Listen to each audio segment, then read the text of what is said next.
Welcome back to the FlipNerd.com REI Classroom, where experts from across the real estate investing industry teach you quick lessons to take your business to the next level. And now, let's meet today's expert host.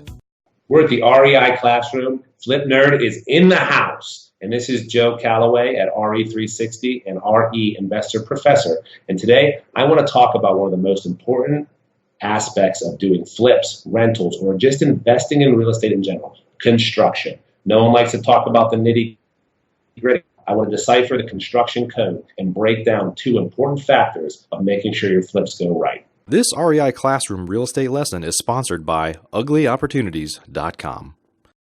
The two factors I want to talk to are subcontractors versus in-house employees. When people start out, oftentimes they always say to me, Joe, should I have my own employees and run my own construction crew, or should I sub things out? And I say potentially both. And the first thing people need to ask is, what are your capabilities? If you are a construction expert, or you're good at construction, good at management, you might have run a small construction company or a large construction company in the past, then that's when it might make sense to run your own crews and handle your own employees.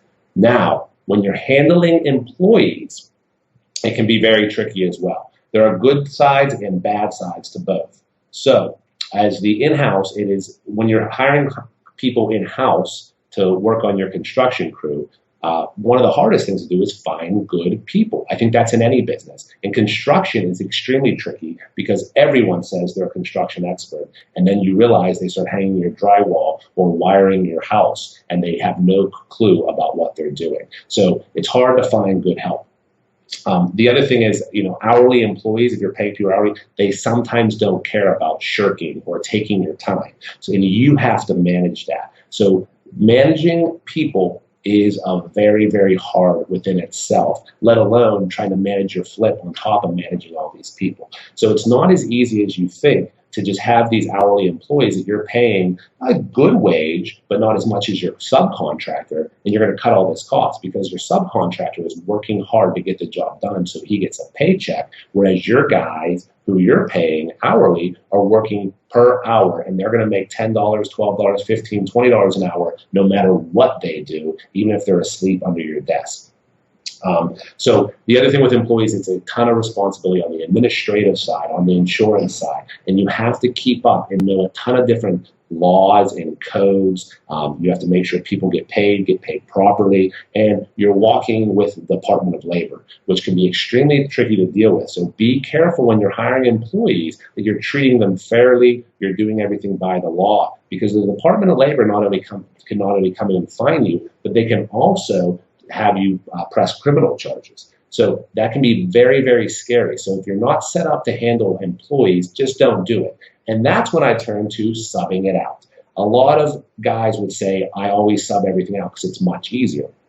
And I would say that is correct if you get the right subs. Myself, we sub a lot of stuff out, but we also have an in-house crew of about 15 payroll employees who do a lot of our jobs. And the reason we use both is our employees, we can manage it because I like to get out there and grind with the boys and manage the construction site. But also I like to have the flexibility because on flips, when you're doing older houses, renovations, bad things happen. And when you have to move and shake, it's much easier to move and shake with your own team than managing a bunch of change orders with subs. Now subs, the best part about them is, for the most part, if you find a good one, there's a lot of bad ones out there too, they are in it to win it. That's their business. It's their love. They want to perform and get the job done as fast as possible because you're not paying them hourly, you're paying them by the job. So you're in line with that, assuming they know what they're doing.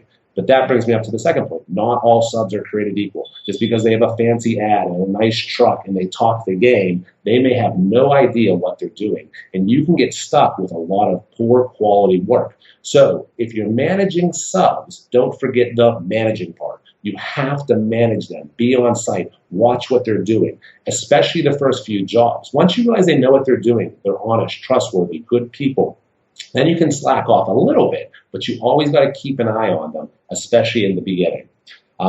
liability for the sub or the payroll employee, you have liability if these people get hurt. So you got to make sure you're managed in accordance with various different codes. So your employees have to have workers' comp. Your employees have to have the proper insurances. Your employees have to be paid in accordance with the law. You have to follow safety guidelines. You have to make sure they're provided with the right safety equipment. The subcontractor is responsible for a lot of that, but you still have to verify that they have the right insurances and they are working in accordance with the Department of Labor's guidelines on who is a subcontractor versus who is an employee. So I'm not going to go into that because at one point I had a Department of Labor inspection and it was eye-opening, and actually was a positive experience because we realized we were doing mostly everything correct. And it worked out well, and the person educated us a lot on the difference between a subcontractor and an employee, the things we have to watch out for, the liabilities.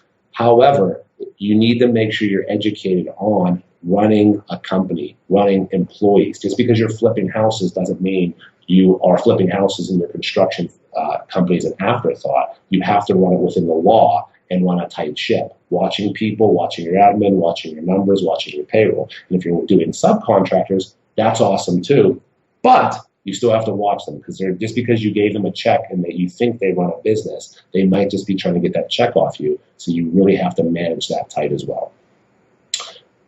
Thank you, and we'll see you next time. Homevestors, the We Buy Ugly Houses folks, is a franchise system of hundreds of real estate investors that have purchased over 65,000 houses. If you'd like to learn more about the most powerful real estate investing system in existence, whether you're a pro looking to take your business to the next level, or whether you have no experience at all but a burning passion to be successful in real estate investing, please visit flipnerd.com/ugly to learn more. Please note, the views and opinions expressed by the individuals in this program do not necessarily reflect those of flipnerd.com or any of its partners, advertisers, or affiliates. Please consult professionals before making any investment or tax decisions, as real estate investing can be risky. Are you a member yet of flipnerd.com, the hottest real estate investing social community online? If not, you can join for free in less than 30 seconds and get access to hundreds of off-market deals, vendors in your market to help you in your business. And you can start networking with thousands of other investors just like you. Get your free account now at flipnerd.com. Please check out the Flipnerd family of real estate investing shows, where you can access hundreds of expert interviews, quick tips, and lessons from leaders across the real estate investing industry. They're available at flipnerd.com/shows, or simply search for Flipnerd in the iTunes store.